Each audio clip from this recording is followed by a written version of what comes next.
This beer is called Far Beyond Driven. As a shout out to Pantera. Oh hell yeah! And then it's a collab with a brewery called Driven. I gotta try it. It looks like a cider almost. So light. It's super light. It's the lightest beer we've ever done. Oh, that's up my alley. It's tasty. Oh god, I love all the beers here. They're all so good. Yes. I'm not a big beer guy till I came to Tarantula Hill my first time last year. I'm exactly the same. Exactly the same. Yeah. Never really cared. Now it's like, oh, trying these different beers. They're so good. So let's start from the top. We want to save your voice so you can sing tonight. Yes. How did you guys meet? 2008, 20-year-old Garrett.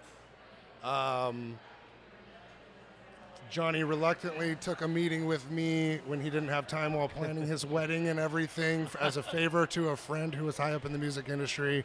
This sounds... As he was hastily packing up his studio and everything, I think he forgot he even had the meeting for me. I wanted to record, and I'll never forget. He was like, "Yeah, like what do you sound like? Oh, what are you trying to do?" And I was trying to explain it to him, and finally, "Do you have a guitar here? I'll show you some songs." And then played him one song, and he's like, "You got another one? You got another one? You got another one?" Fast forward 3 years later, he gave me half his band, and we played tons of shows together. There was a good 3 years where I think his wife Marie hated me because we spent more time together in the studio. Never hated him. She loves me to death, but we like definitely spent more time together than awake, at least, than him and his wife for a good couple years there. And he's like a big brother to me. So what did you think when you first heard those songs?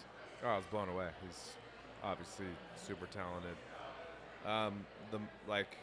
He has a great voice and plays the guitar well, but his songwriting skills are super on point. He writes good songs.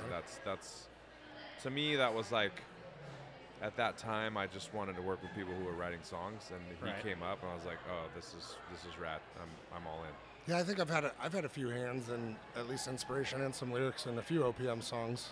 Yeah, absolutely. Yeah. That's cool. Those were really good days. I was telling you briefly earlier about that. Tell them about Grooveworks. Oh, Grooveworks was this. It was this lockout space in Torrance, California. The front building had just rooms after rooms, and it was fully ran by like crackheads and everything. It was the dirtiest spot, and then there was a building in the back. Is it a practice studio? It was practice studios that everyone could rent out, and then the studio in the back was OPMs, which later became GLR and OPMs because Johnny, like I said, took me under his wing, and we would jam there, and we would throw parties. There was a venue. You could fit 150, 200 people in there. It was we had some ragers. 15 by 25 foot totally stage. Illegal parties with like selling. We had full bar set up selling booze and beer. Yeah. Oh, no way. Almost every time one time I was so tired from setting it up and then the cops came before we got to play, and I was like, yes. Really I was so stoked. I got to play at the time. He at played, that time, he closed it out, in front of the most amount of people I had played in front of, I think, at that time. It was raging.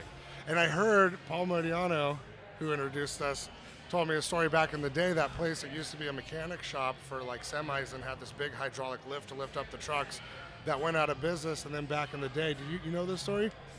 Vaguely remember. Dude, they built a stage on it and stuff, and like the Descendants and Black Flag used to play shows there, and like bands like Minor Threat and Social D and shit before anyone knew who they were would come there and play shows there for free and like $2 a show or whatever. And that was like, always tried to channel that energy when Paul told me those stories every time we played there. That's crazy. Yeah. That's crazy. So how would you describe your music? Like, what is it? Like, what's your sound? My sound, solo acoustic, what I'm doing tonight is, I don't know, punk rock acoustic, poet guy. I like it already. Catchy melodies, 3-minute songs, just rock and roll. Right. Basically just fucking rock and roll. Yeah, he's got a really old soul, super soulful. Like I said, just like solid songwriting, really well thought out. And I got a couple tonight nobody's heard before. You haven't heard either. I'm looking. John, when's the last time you've seen Garrett play? Man, I don't know. It's been a long time. When would it have been? It would have been probably 2016. What show? Were you at the Scott Weiland one? You did go to the Scott Weiland show, didn't you? Yeah. Wait, that was the last show I played solo. Scott Weiland? Scott Weiland show. Was that the House of Blues? St. Rock. Like open for Scott Weiland? I opened for Scott Weiland on the first show. Like Scott Weiland, the Stone Temple Pilots? Yeah. Yeah. Was he solo? He was Scott Weiland and the Wild About. So Oh, they just played Stone Temple Pilot songs. He crushed it. He's Scott Weiland. He killed he's it. by far one of my favorite singers. Yeah, He's one of my favorite amazing. frontmen. Yeah. Yeah, 100%. His like spinny, So like great. Yeah. a Mick Jagger-esque Yeah. vibe and everything. Yeah, I opened for him. That was the first show of a tour he hadn't done in forever, and 3 weeks later he died on it. Yeah, he died in Bloomington, Minnesota. Yeah, it was the Like first miles from where I was. first show of that tour I opened for him. No way. Wild, unreal. When he died, I cried. Yeah, it was wild. And you guys did those shows at the was it the Foundation Room at the House of Blues? Did a few of those, yeah. I think that was probably just right before that. Yeah. Yeah. Dude, I almost liked playing those shows better than the House of Blues. No stage, just like Really? very punk rock influence in my life. That's like where I thrive. That's my safe space is, the in your face, no stage. I can go out, push people around. That's what I love. Yeah. Maybe we can get you a wireless on your guitar and you can walk through, jump off stage tonight and just kind of walk through the crowd. Yeah. But approaching my mid-30s, the thing's starting to hurt now. The things But Johnny complained about when I met him. I know, right? You're like, shut up, old man. When was the last time you played? This is the first time back in a minute. That was the last show was the I last show. played singing. I played in bands since then. Okay. I've toured In and I Nashville. played guitar. I moved to Nashville for a little bit. Played in a band called The Racks that's out there. They're like amazing. That was a lot of fun. Singing, playing guitar, or just I playing was guitar? just playing guitar, which was Okay. tons of fun. Right.